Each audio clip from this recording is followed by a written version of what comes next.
আসসালামু আলাইকুম। তোমাদের দেখছি আর ভাবছি কি একটা স্বপ্ন আমাদের সবার সামনে, তোমাদের সামনে, জাতির সামনে তোমরা নিয়ে এসছো। প্রথম শুরুতেই আমরা যারা শহীদ হয়েছে তাদের কথা স্মরণ করি। যারা শহীদ হয়েছে তারা চলে গেছে এবং তোমাদের দিকে তাকাচ্ছিলাম, ভাবছিলাম তোমরাও শহীদ হয়ে যেতে পারো। এটা শুধু ভাগ্যের খেলা, তুমি এদিকে রয়ে গেছো, সেই দিকে চলে গেছে। আজকে তারা আমাদের সঙ্গে বসতে পারতো, কিন্তু সেই সুযোগ তাকে দেওয়া হয়নি, তাদেরকে দেওয়া হয়নি। আমরা এপারের আর ওপারের মানুষ হয়ে গেছে শুধু ঘটনা চক্রে। কোন নিশ্চিত বলার উপায় ছিল না তুমি এখানে থাকবে, সে চলে যাবে। তুমি হয়তো 1 ঘন্টা আগে রওনা হয়েছে, 1 ঘন্টা পরে রওনা হয়েছে, এতেই তার সমস্ত কিছু পাল্টে গেছে। যখন হাসপাতালে যাই তাদের দেখার জন্য, তাকাতে কষ্ট হয়। এরকম তরতাজা একটা ছেলে, একটা মেয়ে এরকম ভাবে কিভাবে ছিন্ন বিচ্ছিন্ন হয়ে যায়। মাথার খোল চলে গেছে, এদিকে পা চলে গেছে। একদম তাজা তরুণ রংপুরে আমাকে বলল, ফুটফুটে একটা ছেলে, স্যার আমি সারা জীবন ক্রিকেট খেলতে চেয়েছিলাম, ক্রিকেটার হব। এখন দেখেন আমার পাটা কেটে ফেলেছে। ওই পা রাখার উপায় ছিল না। সে আমাকে জিজ্ঞেস করে, স্যার আমি ক্রিকেট খেলবো কি করে? ক্রিকেট তার মাথার থেকে যাচ্ছে না, পা নাই। যতবার দেখি ততবার মনের সামনে প্রশ্ন জাগে। এটাই আমরা বাংলাদেশ বানিয়েছিলাম, যে এতগুলো তাজা প্রাণ তাদেরকে ছেড়ে চলে যেতে হয়েছে। আমরা যারা এখানে আজকে বসে কথা বলছি, তাদের একমাত্র দায়িত্ব, তাদের যে ত্যাগ, যে জীবনের বিনিময়ে তারা আমাদেরকে আজকে এখানে বসার সুযোগ দিয়েছে। তারা না গেলে আমরা আজকে এখানে বসতে পারতাম না। সবাই আমরা যারা সরকারের মধ্যে বসছি, তোমরা যারা আজকে শান্ত মনে এখানে কথা শুনতে এসছো, কেউ এই ভূমিকে আসতে পারতাম না। কালকে একটা হাসপাতালে গেলাম, আবার সেই দৃশ্য, কচি কচি প্রাণ, মাথার খুলি উড়ে গেছে, মাথার অর্ধেক নাই, গুলি মাথার ভেতরে রয়ে গেছে। একটা রংপুরের হাসপাতালের দৃশ্য, একটা এক্সরে দেখালো, মানে দাগ, অসংখ্য ছোট ছোট ছোট ফুটে করা। আমি বুঝতে পারতেছিলাম কি দেখাচ্ছে আমাকে। আমি জিজ্ঞেস করলাম এটা কি? যেগুলো গুলি তার শরীরে এখনো রয়ে গেছে, সে বেঁচে আছে, রাবার ব্লাড। যতবার দেখি, যতবার শুনি, আবার নতুন করে প্রতিজ্ঞা করতে হয় যে স্বপ্নের জন্য যারা প্রাণ দিয়েছে সেই স্বপ্নকে আমরা বাস্তবায়ন করবই। এটার থেকে আমাদের বেরিয়ে যাবার কোনো উপায় নেই। আমাদের যোগ্যতা না থাকতে পারে, আমাদের ক্ষমতা না থাকতে পারে, কিন্তু আমাদের প্রতিজ্ঞা রইল আমরা এটা করব। আমি খালি দেখি এই যে ছবিগুলো, আমি তাদের সাক্ষাতে ছবি বলতে যে দৃশ্য দেখলাম, এটা তো সবাই দেখছে না। যারা হাসপাতালে আসছে তারা দেখছে, প্রতিদিনের ঘটনা, একবারের ছবি না। মানুষকে এটা তো জানাতে হবে, বোঝাতে হবে যে কি এর পেছনে কি ছিল। মানুষ এমনিতেই তোমাদের পেছনে অত্যন্ত উৎসাহ সহকারে যোগ দিয়েছে। এটা কোনো তাকে কেউ স্লোগান দিয়ে, কেউ হাত বুলিয়ে বলেছে এই কথা না, কারণ তার মনের সঙ্গে তোমার মনের একেবারে সোজাসুজি মিলে গেছে। দেশের মানুষ যা চায় সে কথাটা তোমরা স্পষ্টভাবে বলে, তোমরা প্রাণ দিয়ে বলেছো। তোমাদের যে সম্বল ছিল, সেটা একমাত্র সম্বল ছিল তোমাদের সাহস, তোমাদের শরীর। এটাই তো একমাত্র জিনিস আমরা দিয়ে দিতে পারি। কিন্তু আমরা যে লক্ষ্যে পৌঁছতে চাই, সে লক্ষ্যে আমরা পৌঁছবো, এটাই ছিল তোমাদের প্রতিজ্ঞা। সেজন্যই ওরা তোমাদের কাবু করতে পারে না। এই সাহস যেন তোমাদের স্থায়ী থাকে, এটা কোনো কালে কোনো কারণে যেন এটার থেকে কমতি না হয়। আগামীতে যাত্রা দুরূহ, এটা সহজ কাজ না। এই যে বারে বারে আমরা বলছি, তোমরা বলছো এত বছরের জঞ্জাল, যে আমাদের পায়ে এত বছরের শৃঙ্খল পুড়িয়ে দেওয়া হয়েছে। সেই মাথার ভেতরে যে শৃঙ্খল বেঁধে দিয়েছে, কাজের মধ্যে যে শৃঙ্খল বেঁধে দিয়েছে, সেগুলো সব কটা থেকে আমাদের মুক্ত হতে হবে। তাহলে আমরা একটা নতুন জাতি হিসেবে জন্ম লাভ করব। তোমরা এই সাহস দেখাবার আগে আমরা একটা দুঃস্বপ্নের মধ্যে ছিলাম, যেটার কোনো সমাপ্তি নেই। এই দুঃস্বপ্ন কঠোরতর হয়েছে, আমরা একে একে সব হারিয়ে ফেলেছি, দেখতেছি সব জাতি, কিন্তু টু করে শব্দ করার সাহস আমাদের হচ্ছিল না। সবাই মেনে নিচ্ছিল যে যেভাবে হোক কোনো রকমের সামাল দিয়ে চলা, যতটুকু না হলে নয় সেটুকু করে দেওয়া, তবু জীবনটা কাটিয়ে দেওয়া। এটাকে উল্টে দেওয়ার কথা কেউ চিন্তা করে নাই। এটাই ছিল আমাদের দুঃস্বপ্ন। আমাদের হাত পা ছিল অবশ। এই দীর্ঘ 16 বছরের দুঃস্বপ্নের মাঝখান দিয়ে হঠাৎ করে তোমরা আওয়াজ তুললে, না আমরা জেগে উঠবো, এই দুঃস্বপ্নের ভেতরে থাকবো না। যে সাহস তোমরা দেখালে, যে ত্যাগ তোমরা করলে, হঠাৎ জাতি দুঃস্বপ্ন থেকে জেগে গেল। দেখে আরে সব তো আমাদের হাতের বাইরে চলে গিয়েছে, আমাদের চিন্তার বাইরে চলে গিয়েছিল। এখন আমরা আবার সোজা হয়ে দাঁড়াবো। এই দুঃস্বপ্ন ভেঙে দেওয়ার যে সাহস তোমরা দেখিয়েছো, তার জন্য সারা জাতি তোমাদের কাছে কৃতজ্ঞ।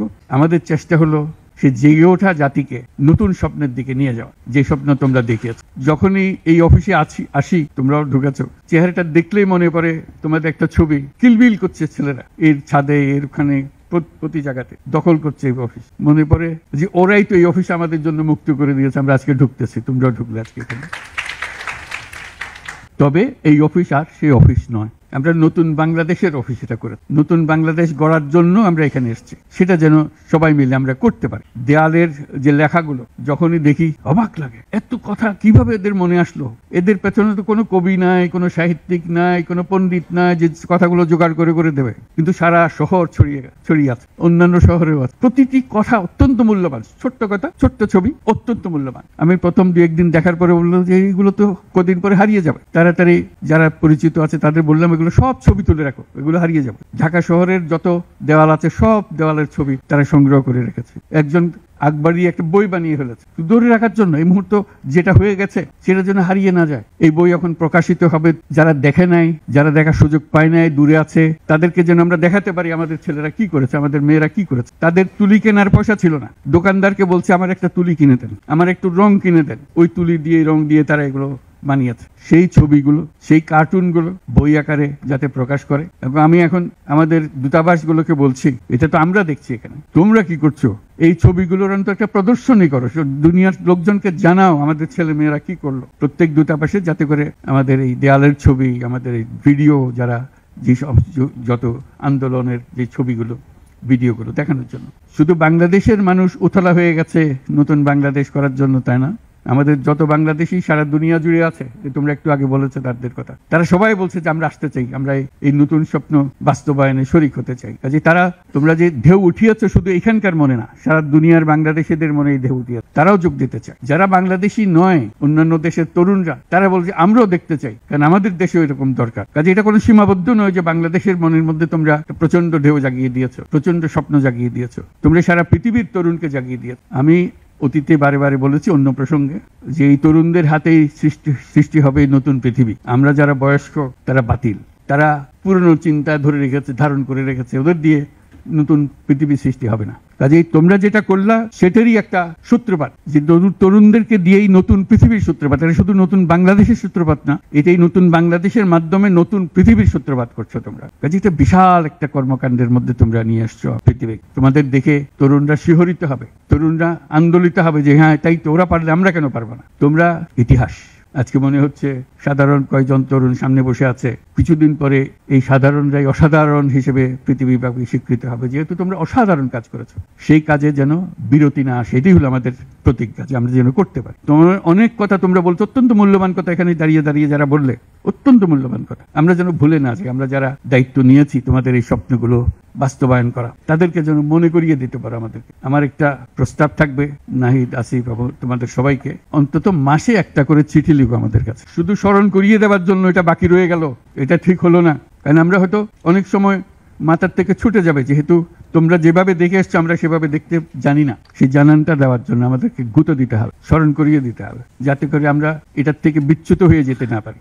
এটা তোমাদের দায়িত্ব, কারণ যে পথে রওনা করে দিয়েছো সেটার রূপরেখা তোমাদের কাছে পরিষ্কার। আমরা হয়তো কিছুটা বুঝেছি, কিছুটা অন্যভাবে বুঝেছি, এরকম যেন না হয়। তোমাদের ঠিকভাবে যে স্বপ্ন তোমরা দেখেছো সেই স্বপ্নটা যেন আমরা আমাদের সাধ্যমতো রূপ দিতে পারি। বহু লোক বসে আছে যারা এই দুঃস্বপ্ন থেকে আমরা জেগে ওঠার কারণে তারা দিশেহারা হয়ে গেছে। একদিন চুপচাপ শুয়ে শুয়ে দুঃস্বপ্নের মধ্যে এরা ছিল, দুঃস্বপ্ন দেখছিল, আমরা শান্ত আনন্দ সহকারে লুটপাট করে যাচ্ছিলাম, হঠাৎ করে গোলমাল হয়ে গেল। তারা কি চুপচাপ বসে থাকবে? খুব চেষ্টা করবে আবার তোমাদেরকে দুঃস্বপ্নের মধ্যে যাতে ঢুকিয়ে দেওয়া যায়, তারা শান্তমতে আবার শান্তিতে আবার তাদের রাজত্ব চালাতে পারে। তারা চেষ্টার ত্রুটি করবে না। কাজে যে কাজ শুরু করেছো এই কাজ সমাপ্ত না হওয়া পর্যন্ত এর থেকে বেরিয়ে যেও না, তাহলে সব নষ্ট। বাংলাদেশ, এই যে বললেও আমি বলছিলাম 16 বছর, বললো 53 বছর, বাংলাদেশের জন্ম থেকে আজ পর্যন্ত এই সুযোগ আর আসে নাই, যে সুযোগ তোমরা আমাদের হাতে তুলে দেবে। এই সুযোগ যেন হাতছাড়া না হয়। এই সুযোগ হাতছাড়া হলে বাংলাদেশের আর কোনো ভবিষ্যৎ থাকবে না। এটা কোনো আর দেশ, এটা কোনো রাষ্ট্র আর থাকবে না। কাজে এটা যেন শুধু রাষ্ট্র নয়, পৃথিবীর সম্মানিত রাষ্ট্র হিসেবে প্রতিষ্ঠিত হতে পারে, যেহেতু তরুণরা এটার হাল ধরে। এই কারণেই এটা ভিন্ন, এই কারণে এটা ইউনিক, অনন্য। এই অনন্য একটা দেশ আমরা তৈরি করতে চাই। মানুষ এসে এটা, দুনিয়ার মানুষ এটা এসে দেখে যাবে, তোমাদের কাছে শিখতে আসবে, তোমাদেরকে নিয়ে যাবে, আমাদেরকে বলো কি মন্ত্র দিয়ে তোমরা এটা করেছো।